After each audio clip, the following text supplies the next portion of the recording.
মাননীয় স্পিকার, এক নারী বোন আমাকে গতকালকে ফোন করে বলেছে উনি গত পরশু রাতে আমাদের অর্থমন্ত্রীকে স্বপ্ন দেখেছেন। উনি স্বপ্নে দেখেছেন অর্থমন্ত্রী উনার টাকা ফিরিয়ে দিয়েছেন। মাননীয় স্পিকার, আমার এই বোনের স্বপ্ন কি পূরণ হবে? এই স্বপ্ন কি মাননীয় স্পিকার সত্যি হবে? মাননীয় সদস্য রেহানা আক্তার রানু, আপনি এ বিষয়ে একটি প্রশ্ন করতে পারেন, ইফ ইউ হ্যাভ এনি। মাননীয় স্পিকার, আপনাকে আবারও ধন্যবাদ। আমাদের মন্ত্রী অনেক ভালো মানুষ এবং একজন কাজের মানুষ, আমারও প্রিয় মানুষ, প্রিয় নেতা। আমি মন্ত্রীর কথায় আশাবাদী হয়েছি, কিন্তু দুশ্চিন্তা মুক্ত হতে পারিনি। উনি নিলামে সম্পত্তি বিক্রি করার কথা বলেছেন, আমিও দাবি জানিয়েছি, কিন্তু যেটা শুনেছি যে তারা যে টাকা লুট করেছে, তাদের যে সম্পত্তি বাংলাদেশে আছে, তারা তার চেয়ে 10-12 গুণ বেশি টাকা লুট করেছে। তো সেজন্য নিলামের টাকা বিক্রি করে সম্পত্তি বিক্রি এই টাকা আদায় সম্ভব নয়। মাননীয় স্পিকার, এক নারী বোন আমাকে গতকালকে ফোন করে বলেছে উনি গত পরশু রাতে আমাদের অর্থমন্ত্রীকে স্বপ্ন দেখেছেন। উনি স্বপ্নে দেখেছেন অর্থমন্ত্রী উনার টাকা ফিরিয়ে দিয়েছেন। মাননীয় স্পিকার, আমার এই বোনের স্বপ্ন কি পূরণ হবে? এই স্বপ্ন কি মাননীয় স্পিকার সত্যি হবে? মাননীয় স্পিকার, গত 4 জুলাই মাননীয় মন্ত্রীর চট্টগ্রামের বাসার সামনে গ্রাহকরা মানববন্ধন করেছে এবং মাননীয় মন্ত্রীর সাথে দেখা করে তাদের আকুতি জানিয়েছে। আমি খুশি হয়েছি, কারণ গ্রাহকরা জায়গা মতোই পৌঁছেছে এবং জায়গা মতোই গেছে। মাননীয় স্পিকার, আমাদের মাননীয় প্রধানমন্ত্রী, জনগণের প্রধানমন্ত্রী মাঝে মাঝে বিরোধী দলের মুডে চলে যান। আমিও এই মুহূর্তে বিরোধী দলের দ্বিতীয় সারিতে বসা কয়েকজন সংসদ সদস্যের মুডে চলে যেতে চাই। মাননীয় স্পিকার, 75 লাখ গ্রাহকের প্রাণের দাবি সাথে সহমত আমি প্রকাশ করছি।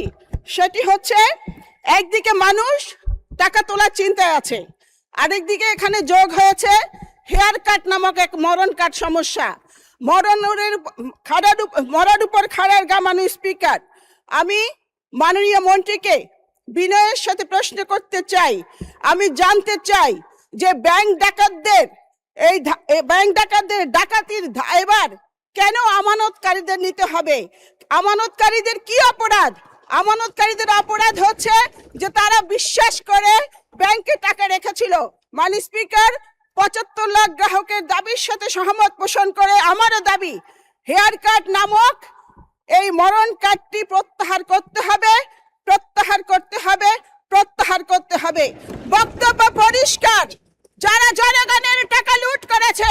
মাননীয় সদস্য প্রশ্ন করেন, ছোট করেন প্লিজ, প্রিসাইজ করেন। এক সেকেন্ড শেষ করছি। মাননীয় স্পিকার, বক্তব্য পরিষ্কার, যারা গ্রাহকের টাকা লুট করেছে ওই সমস্ত ব্যাংক ঠেকো, ব্যাংক ডাকাত, ব্যাংক লুটেরাদের কোনো ক্ষমা নেই, কোনো ক্ষমা হতে পারে না।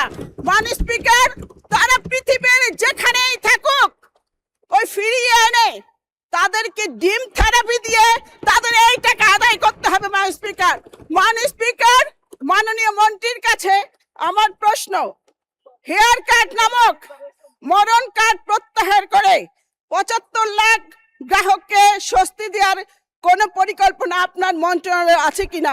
ধন্যবাদ মাননীয় স্পিকার।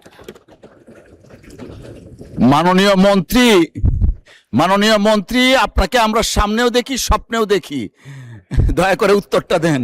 মাননীয় স্পিকার, আমি ভীত সন্ত্রস্ত বোধ করছি। অলমোস্ট ওয়ার্নিং এর মতো বক্তব্য এসেছে।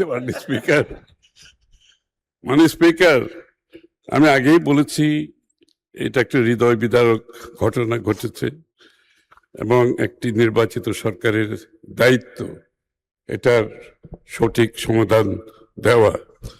ইতিমধ্যে আমি আগেও বলেছি সংসদে, যারা আমানতকারী তাদের আমানত সুদ সহ ফেরত দেওয়া হবে ইনশাআল্লাহ। তবে একটু ধৈর্য ধরতে হবে, কারণ এই ব্যাংকগুলো সবগুলোই লোকসানের মধ্যে আছে এবং লোকসান কিন্তু প্রতিদিন বাড়ছে। লোকসানই একটা ব্যাংকে আপনার যেখানে তার আমানতে ফিরিয়ে দিতে পারছে না এবং তাকে সুদ দেওয়া যে কত কঠিন সেটা আপনারা বুঝতে হবে। তারপরও একটি নির্বাচিত সরকার জনগণের স্বার্থ সংরক্ষণে আমরা নিশ্চিতভাবে তাদের আমানত এবং সুদ ফেরত দেওয়া হবে, কিন্তু এটার জন্য একটা সময়ের প্রয়োজন। এই ব্যাংকগুলো হেয়ার কাট থাকবে না, হেয়ার কাট থাকলে হেয়ার কাট হবে না, হেয়ার কাট তো বাদ যাবে। আমি যখন বলছি সুদ সহ, সুতরাং হেয়ার কাটের তো প্রশ্ন আসছে না এখানে। তবে আমি আবারও অনুরোধ করব, আমি জানি তাদের অপেক্ষা করারও সময় নাই, মানুষ চিকিৎসার অভাবে মারা যাচ্ছে, মানুষ তার মেয়ের বিয়ে দিতে পারছে না।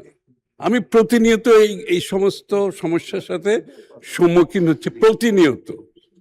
মানে স্পিকার, এটার সমাধান একটু মধ্যমেয়াদী দীর্ঘমেয়াদী সমাধান হবে। তবে নিশ্চিতভাবে এটা বলতে পারি, আমানতকারীরা তাদের টাকা ফেরত পাবে, সুদ সহ ফেরত পাবে, এটার নিশ্চিতভাবে বলা যাবে। তবে এটার জন্য একটু ধৈর্য ধারণ করতে হবে। মানে স্পিকার, আপনাকে ধন্যবাদ। আপনাকে ধন্যবাদ মাননীয় মন্ত্রী।